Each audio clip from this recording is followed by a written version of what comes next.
Ayun, good morning mga Lodi. Ngayon pag-usapan natin tong Vibe kasi may mga nagtatanong about dun sa code, di pa nila na-gets, okay? So, bago yan, i-claim muna natin to. Pag pumunta ka dito sa tools, makita mo to, itong Magic Stone muna tayo sa gift box. So, nagpo-post ako dun minsan ng Magic Stone sa gift box, di ba? So, paano ba gamitin to? Pag nag-post ako ng Magic Stone, ito, pag kinuha nyo, okay? Paano nyo ilalagay yan? Paano nyo ilalagay? For example, tanggalin na muna natin to. Cancel. Confirm natin. Ayan o. Di ba? Pag kinuha ko to, for example, may nakuha kong code. So, kinuha kong code na to. Tapos, pupunta ka sa Magic Stone mo. Pupunta ka dito, ilalagay mo siya. Join. Ibig sabihin, mag-join ka dito sa na-initiate ko. So, i-paste mo lang, ganyan. Paste mo yung, yan na, yan. Confirm mo, ganyan. You cannot participate in the Magic Stone na parang ginawa ko. Gets yun na? Parang ganun, maki-join ka lang. Kunin mo yung mga ipinopost ko, tapos maki-join ka lang. Kasi kung ikaw, for example, kung ikaw naman mag-initiate, okay, eto, initiate natin yan. So, pag once na initiate ko yan, mamimili ko ilang tao ang papasok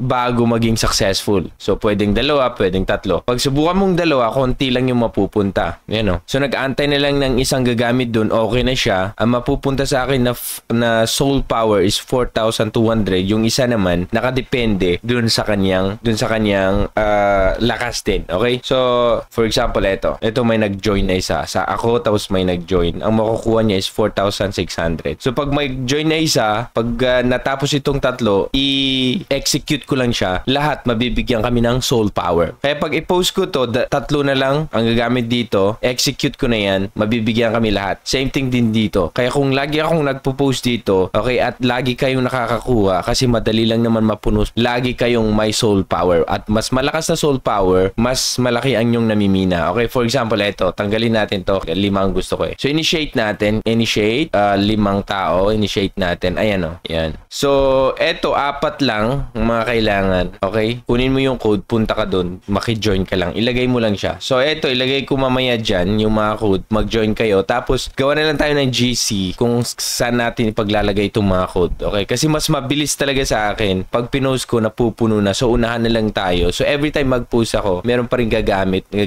At lahat ng nakaka-join, nadadagdagan yung soul power nila. Kasi merong nag-initiate na isa, nag-join ako. Ang tagal-tagal bago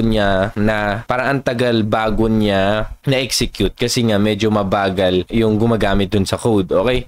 Dito naman sa gift box. Okay, so dito naman sa gift box, para lang to sa mga new users. Kung gumamit ka na ng gift box nung una, wala na. Okay? Wala ka nang option na gamitin. Para lang to sa mga new users kasi nga, ang ibibigay sa kanila ay napakalaki. Soul power. So, nakagamit na ako nito, kaya wala nang option na kung saan gagamit ako ng gift box. Ito lang ay para sa mga new users. Once na may nag-download ng Vibe, i-share mo dito as a gift sa kanila yung bago. Pag ginamit nila itong code na to, mabibigyan sila ng 50,000 soul power. At ikaw naman, meron ka lang 2,000. Okay? So, yun lang. Okay, itong gift box, tandaan nyo, ay para sa mga bagong users. Itong Magic Stone lang kung saan ito yung paulit-ulit nating. Kung napuno na to, katulad nito napuno, pag paste kong ganyan, may gumamit na 3 napuno, execute ko na yan, bago na naman mag-initiate na naman ako. So, antayin nyo lang, paste lang ako ng paste mga Lodi. Okay, so yan lang mga Lodi ang Vibe, yung mga nagtatanong about sa Magic Stone and gift box. So, yan lang ako si Trogen. Thank you so much for watching mga Lodi. Bye-bye.